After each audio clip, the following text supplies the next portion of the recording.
first couple of dates, and the time between these meetups, the days seem to rush by in a blur of passion and excitement. We're so caught up in the thrill of meeting someone new that we can't even step back and process what's going on. Although we might feel lost in this whirlwind of emotions, our relationships usually stick to a pretty common formula. Here are a few stages that almost all relationships will follow. The first stage, attraction. Our relationships first begin when we set eyes on our new partner. Although we haven't started dating yet, we feel an undeniable pull towards this enchanting new person. At this point, you might walk up and introduce yourself. Who knows, you might even start flirting, dropping a compliment here and there. And in 2019, this initial stage might not even take place in person. Many people meet someone new on social media or through a dating app. The second stage, learning more about them. Once we're attracted to someone, we usually feel a desire to learn more about them. Sometimes we discover more about this person through conversation, and sometimes we learn more about them after checking out their social media profiles.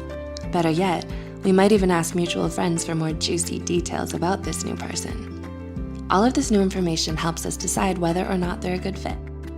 The third stage, building comfort and trust. In an article published by Oxford's Department of Experimental Psychology, comfort and trust was identified as a major stage in all relationships. This is when both partners start to let their guards down, testing the waters to see if the relationship might be stable and sustainable in the future. During this stage, it helps if partners are honest, nonviolent, and forgiving. Interestingly, Oxford researchers stated that physical touch is incredibly effective when it comes to building trust. The fourth stage, actually going on dates. At this point, we go on dates regularly. In previous stages, we might have been a little unsure about our partners, but now we've settled into a comfortable rhythm of dating and consistently enjoying each other's company. As we date more and more, both partners build a stronger connection based on mutual interests, trust, and attraction. By the end of this stage, we're comfortable with being vulnerable around them. The fifth stage, seduction. According to that same Oxford study, seduction is one of the final stages of a relationship. This is where we truly open ourselves to the possibility of passionate intimacy.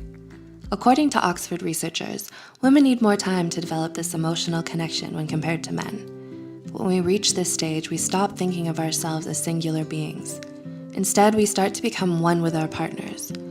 We feel their emotions and understand their experiences on a deeper level, as if they were our own. The sixth stage, the honeymoon phase.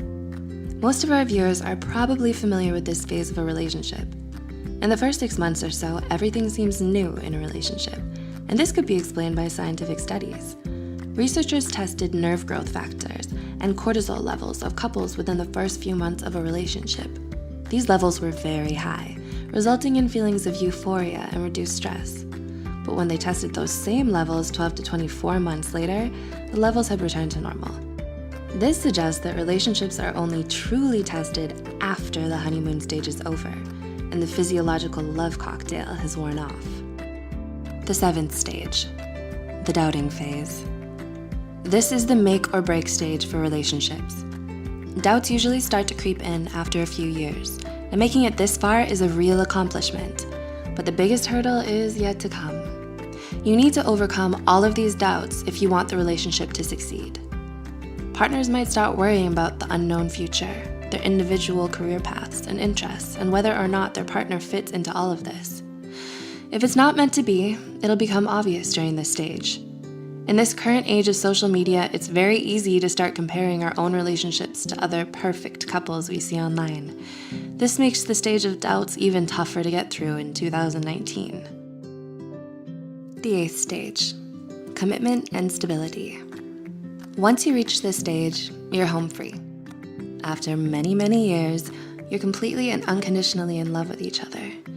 You know each other better than any other person on earth, and you regularly find yourself predicting each other's actions and knowing what to say to comfort your partner during stressful times. Most importantly, you don't take each other for granted. You're happy with the direction of the relationship, and you might even start building projects and creating things together. Who knows? Maybe a family? Let us know if you agree with our 8 stages of dating. If we've left anything out, be sure to let us know in the comments below.